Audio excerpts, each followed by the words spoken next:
Question number 9 में क्या कहा है, in figure 10.13 X Y and X dash Y dash are two parallel tangent to a circle with centre O and another tangent AB with point contact C intersect X Y and X dash Y dash at B, prove that AOB is equal to 90 degree.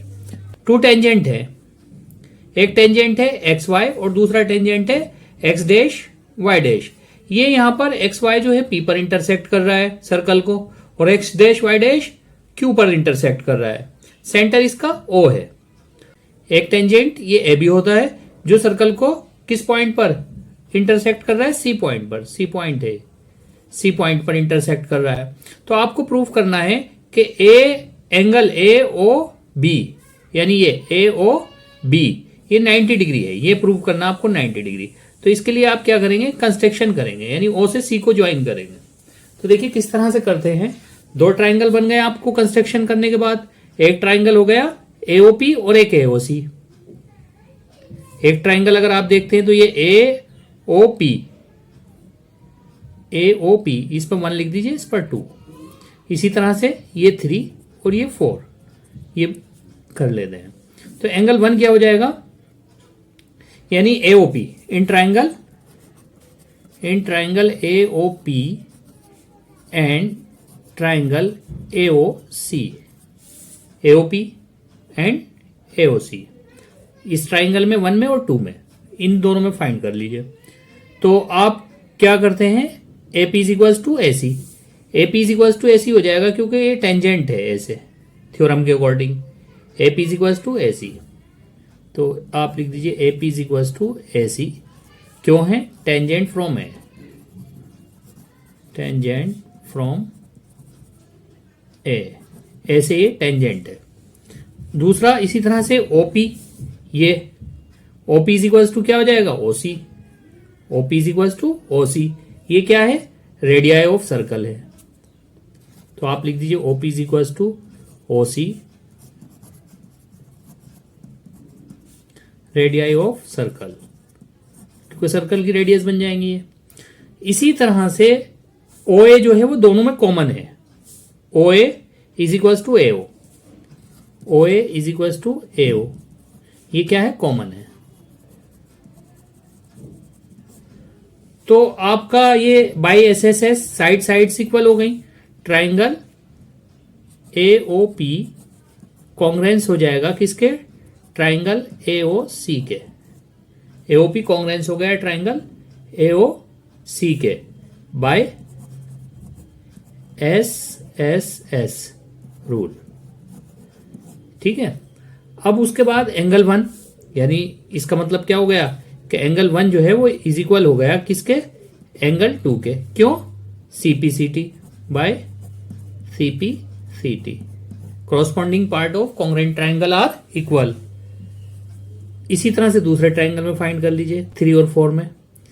In triangle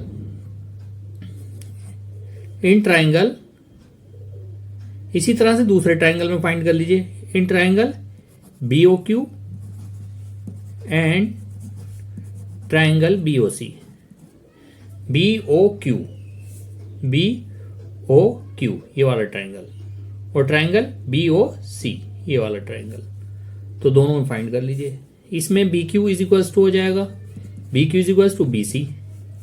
BQ is equals to BC क्यों हो जाएगा, ये इसके is equals BC के, क्योंकि ये भी क्या है, टेंजेंट फ्रॉम B है।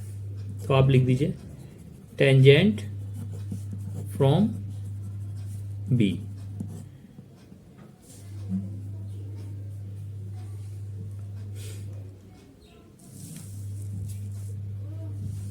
और OC is equals to OQ हो जाएगा। OC ये OC is equals to OQ, ये क्या है, रेडियाई है। तो लिख दीजिए रेडियाई ऑफ सर्कल। और OC is equals to OC, क्यों, कॉमन है।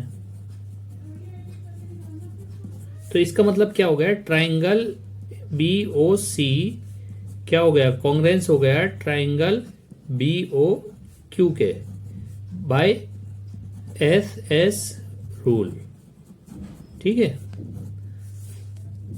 इसका मतलब angle 3 is equal to angle 4 हो जाएगा। तो इसको आप इक्वेशन फर्स्ट लिख सकते हैं और इसको सेकंड लिख सकते हैं। इक्वेशन सेकंड लिख दीजिए। क्यों गए बाय सीपीसीटी, उसी तरह से by CPCT angle 3 is equal to angle 4, equation 2। अब इनको ऐड कर लीजिए, फर्स्ट एंड सेकंड को। इक्वेशन फर्स्ट लिख दीजिए, adding equation first and second, दोनों को फर्स्ट और सेकंड को ऐड कर लीजिए। तो क्या हो जाएगा, angle 1 plus angle 2 plus angle 3 plus angle 4 is equal to 180। देखिए इस फिगर को देखिए, 1 प्लस 2 प्लस 3 प्लस 4, ये स्ट्रेट लाइन पर एंगल बनते हैं। वो स्ट्रेट लाइन पर सभी एंगल का सम जो होता है वो 180 होता है, 180 डिग्री। अब angle 1 is equal to angle 2 है फ्रॉम फर्स्ट, तो आप इसकी जगह 1 की जगह क्या पुट कर सकते हैं, 2 पुट कर सकते हैं। तो 2 प्लस 2। इसी तरह से angle 3 is equal to angle 4 है, तो 3 तो एज इट इज छोड़ दीजिए, 4 की जगह आपने 3 पुट किया, 180 डिग्री हो गया। अब 2 ये है और 2 ये है, यानी 2 एंगल 2 और plus 2 angle 3 is equal to 180 degree. 2 common लिया तो angle 2 plus angle 3 is equal to 180 degree, ठीक है। अब angle 2 is equal to angle 3 is equal to 180। भाई आपने क्या किया, 2 कॉमन लिया, तो 2 प्लस 3 इज इक्वल टू 180, तो 180 बाई 2, तो angle 2 plus 3 is equal to 90 degree. तो 90 डिग्री यही आपको प्रूव करना था। देखिए एंगल 2 प्लस एंगल 3 यानी ए ओ बी, और ए ओ बी ही आपको प्रूव करना था।